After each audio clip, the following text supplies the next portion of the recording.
Hey there, today let us see what is light, sources of light, reflection of light. What is a source? Any substance which gives light is known as source. There are two sources of light. One is natural source and the other is artificial source. Now let us see how light travels. Light travels in the form of rays. There is also another theory which says that light travels in the form of waves.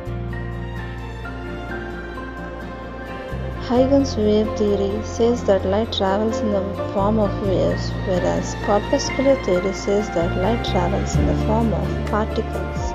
These particles together forms the rays. So, light has dual nature, both wave nature as well as particle nature. Traveling of light from one place to another place is known as propagation of light.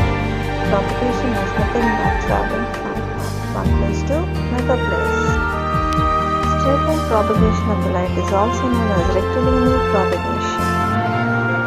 Light travels in the form of straight line in the form of rays that we can see in this. Actually, this property of light helps us to see the things in our surroundings. If light falls on them and reaches our eyes, then we will be able to see the things. Otherwise, we couldn't see them. It is a very nice nature of light.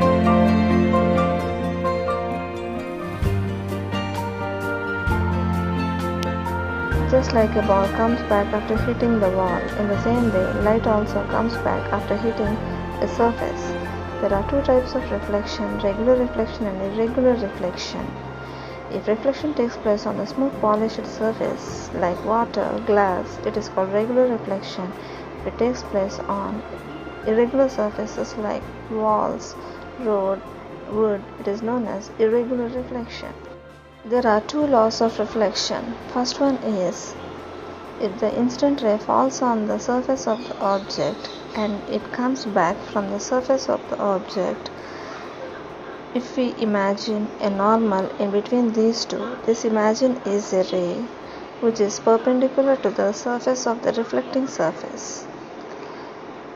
So, first law says that incident ray, reflected ray are on either sides of the normal as they are in the same plane.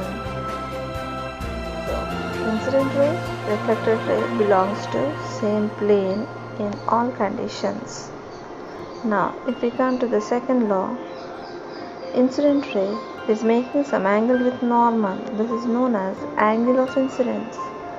Also, reflected ray is making some angle with normal. This is known as angle of reflection.